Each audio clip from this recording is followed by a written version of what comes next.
This video presentation is made possible by the SLO County Department of Education and the SLO Co-Arts Collaborative. For over a century, the Central Coast of California has been a haven for people from all walks of life. Pioneers, entrepreneurs, farmers, innovators, artists, dreamers. People escaping the city life to find beautiful landscapes, rich culture, seeking prosperity, and most importantly, joy. For a lot of us, we find joy in art, whether we're makers or just lucky enough to enjoy the art of others. Hi, I'm Peter Henry Schroeder. I'm a local documentary filmmaker here in San Luis Obispo County. I invite you to come with me now as we actually get to go talk to some of these artists firsthand and learn about what makes them tick. What are some of the challenges they face, and how do they do this on a day-to-day basis? Where does their inspiration come from, and how do they actually find the joy in their art? What really gives them that creative juice?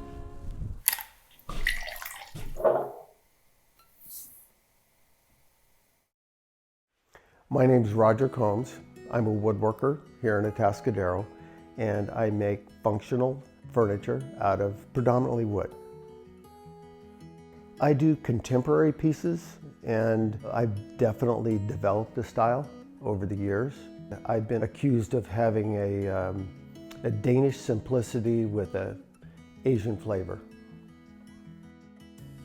I enjoy all phases of the process: selecting wood, cutting it, machining it, shaping it, and finishing it. I know what the craft side of what I do is, and it is the execution and the knowledge and the technique and the follow-through. But the art side is, pairing the wood with the form, because there are subtleties in wood that with experience you have a vision for that. When you shape wood, it changes. A flat surface is the surface, but when you go through it and start forming it, the grain changes with the different angle, with the different cut, with the different flow of how it occurs on a piece. So to me, makes it more artistic than just craft. I was born in Bakersfield and lived in a small town called Wasco till I was 10, and then lived in Fresno till I was 20 after a couple years of junior college. Started Cal Poly biology major, and then I switched to industrial arts. Cal Poly had a great crafts program, really good crafts program at that time. And I studied under a man named Don Bjorkman, and along with the industrial arts instructors, which gave me a foundation of woodworking and process and equipment. The program at Cal Poly at that time in the late 70s and through the 80s was designed to put out junior high and high school teachers. And I came to realize I really didn't want to teach, and was able to take a lot of art classes. I've always made furniture. I've always had a little shop and started acquiring tools in the early 80s. Throughout college, I worked with an older contractor doing carpentry, foundation, frame, finish. It was just the two of us, all aspects of it. And I worked a lot, went to school, and it helped put me through school. And after college, I continued to work for him and another contractor, local contractor here in Atascadero, and then was fortunate to be asked to work for a lumber company, small mom and pop in Paso Robles. And I did sales and yard work and mill work to help sell lumber and plywood. I ended up being manager of 2 branches after we were acquired by a much larger company out of Los Angeles, and ultimately an even larger company out of Wilsonville, Oregon, called Orapac. So what I've done has always been wood related, be it construction, and then the lumber company. And then I quit a good job and started making furniture full time. I love the lumber business, and it has helped my business now. I know lumber, I know how to purchase, I know products, and I know sourcing. It all fit together and has helped me on my way. I think the first pieces I really made and sold were bar stools of different heights in all wood. I probably made over 500 of my design of stools over the years. And the man I apprenticed with right out of college, a man named Richard Harrison, I met him at Cal Poly. He was the lab tech for the art department and a rocking chair maker. He would work at Poly part-time and he would make his rocking chairs. And I learned so much from him. And he wanted a stool for the shop. And I think he was baiting me into getting out of my box. And so I made a stool. And using some of his techniques and definitely a feel for his design.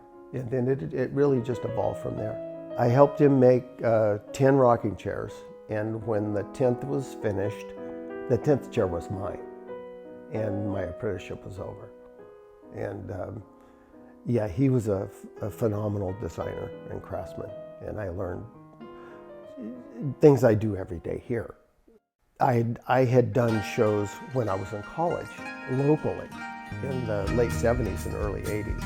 Cal Poly had shows. I've got photos from being at Atascadero Sunken Gardens in 1977 from a little craft show of things I used to make. I did a craft show, a high-end craft show in San Francisco in 1995 called the Contemporary Craft Market. And these shows were big. There were 200 to 225 artists. I did that first show and I had a good show.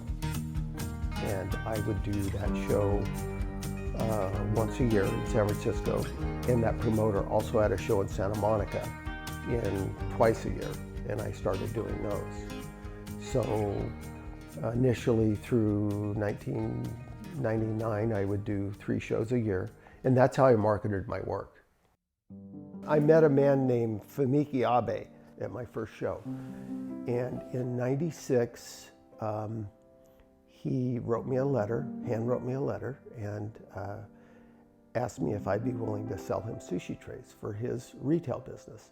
The name of his business was called Fumiki, F-U-M-I-K-I, and he had a retail store that was Asian artifacts, Asian reproductions, and accessories on Union Street in San Francisco.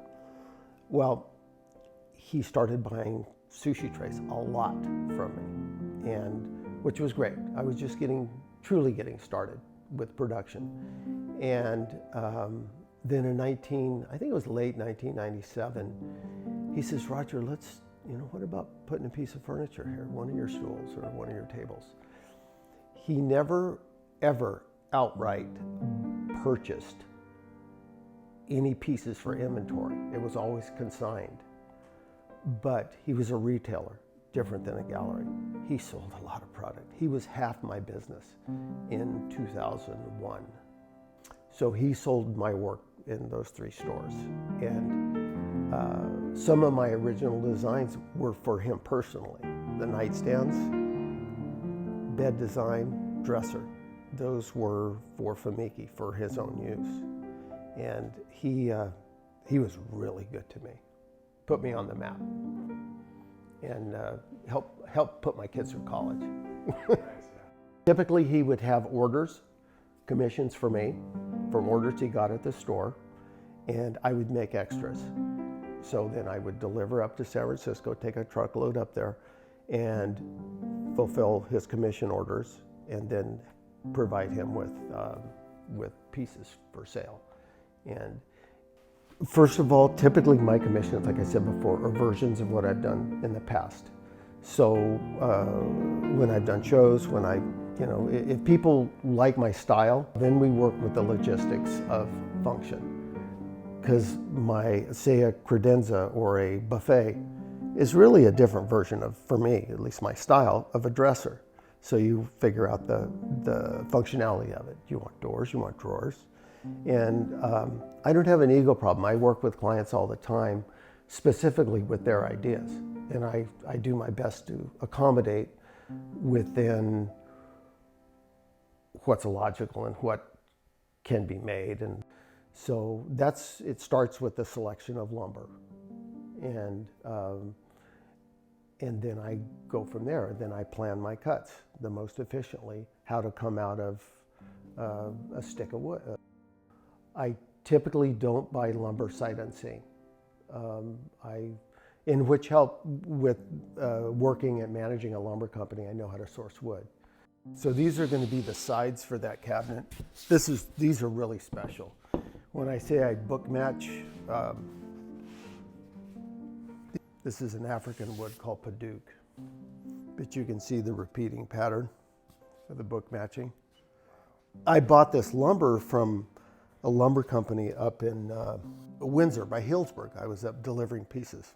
I knew I had this commission, so I just stopped in to see what they had. And in this one, I knew exactly what I was going to do. I had my tape with me and I laid it out and I go, oh my God, these are the sides. Because it was appropriate width that I could resaw thickness. Book matching is when the board is still uncut, I'll put lines on each edge.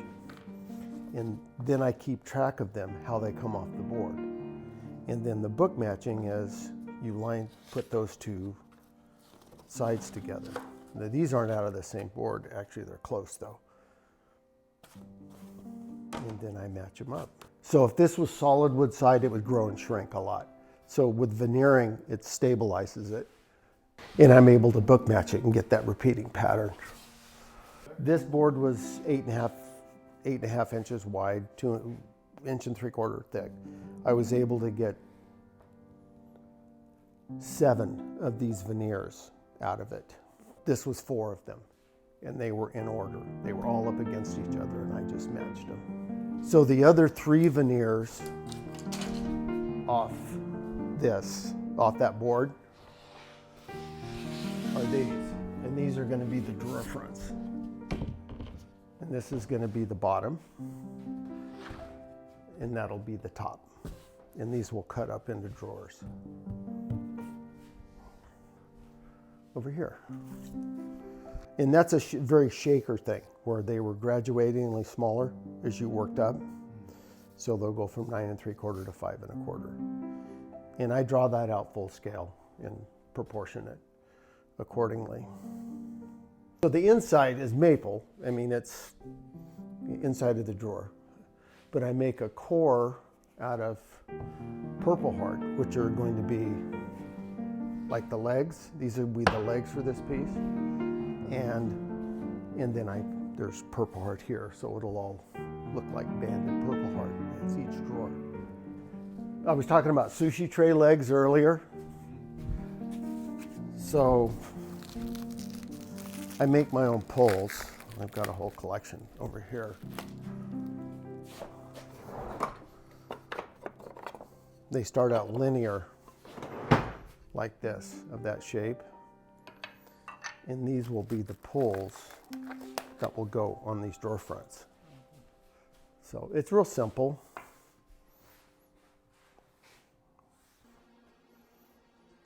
Quite often my commissions are versions of what I've done in the past. It's just a different version, different application. Like I talked about sushi trays. The little legs I used to put on sushi trays. This is before I started making entry tables and dining tables and all that. That little leg foot that was on sushi trays, it grew up. And that's what you see in my entry tables and in dining tables and bench bases. The top for that piece, it's not shaped yet, other than the bevels on the sides. But this will be the top, and this will cut in a gentle arc.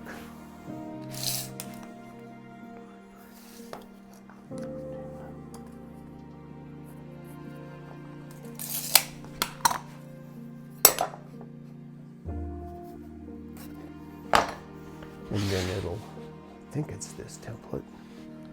Yeah. And the ends of where it'll cut. And this will cut in a gentle arc for the top. My work's simple. I mean, I like simple shapes. I mean, I probably made this all three of these, 25 plus years ago. And I use them all the time for different aspects of my work. Typically tops, those arcs.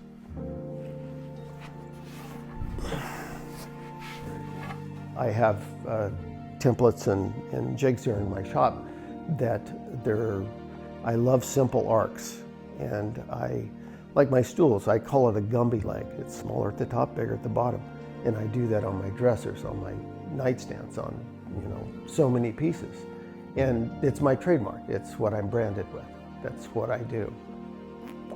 Occasionally, I flip it over and do something different. I just did a small breakfast dining table that had a leg shape I'd never done before, but it was a one of a kind for my good client, a woman down in LA, and it was fun. It was really fun on my pieces. I've never made a perfect piece. There's always something, but I'm probably the only one that knows, and that's okay. But there are pieces that have been, very challenging for me. I was asked to do a wall unit for an old client in Los Angeles, in the Cheviot Hills, and beautiful old Spanish-style home. And it was really complicated building shelves that would cantilever off the wall and be supported by Purple Heart. They looked like elephant tusks cut in sections between the shelves, and it just flowed. I had a really good client in Atherton that had a number of my pieces, and they started having grandchildren, and they wanted a toddler chair. Not a high chair that locks the child in, but a toddler chair. And that was probably one of the most challenging pieces I've ever made. Just the mechanics of it. It was, from the seat down, was fairly straightforward. The seat making itself was challenging, but just the back and the spokes that supported the back, I had never done anything like that before. And it was all compound angles, and just the logistics of jigging up for it and being able to pull it off. And it's a one-shot deal. You drill a hole for a spindle, that's it.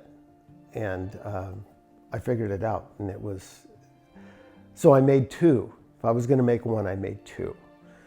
And then the second one, I ended up selling to a really good young client in Half Moon Bay. And then they had the audacity to have another child and wanted a third one. And then I did another run. I think it's part of the secret to my success is I do one-of-a-kind pieces, and it seems like every year I'll do one or two. But what I started with was predominantly, I had designs of things that I would make all the time, limited production. And if I got a commission for, say, a couple counter stools, I would make extras because I was always doing shows and I always needed inventory for my shows. I wish I had that luxury of point and shoot as far as reproduction, which I don't, because really, even if it's a commission, it's a one-of-a-kind piece because the wood is special, it's all handmade. And I'm not a young man anymore. I can only make, I don't know how many pieces I have left in me, but things are getting cheaper. So I've been really fortunate, and I think it's huge to have mentors, huge. I've had, through college, old George White that I did construction with, I learned so much from him. Richard Harrison, I learned so much. Don Bjorkman at Cal Poly. I've been really fortunate. Steve, whose shop this was, I learned so much from him. I worked as a teacher's aide at Atascadero High in 1977. And they had incredible industrial arts at that time. They had construction, metals, woods, auto, all the above, shop class. And great programs, great teachers. They no longer have those programs. And it's too bad because, you know, young people can apply math and reading. There's so many things you have to apply to make something. Start with a shop class if you have it available at school, you know. Go to art shows, talk to artists, talk to craftsmen. The craft part of precision layout, of execution, and you know, you have to pay attention, not only for your own safety, but to make a piece that is worthy of the wood involved. That's important to me. I don't like to waste food, I don't like to waste wood, you know, and it's a precious commodity. Some of the woods I use are very expensive, and just besides that, I mean, it was a living thing, so, you know, do justice with it. And I try my hardest.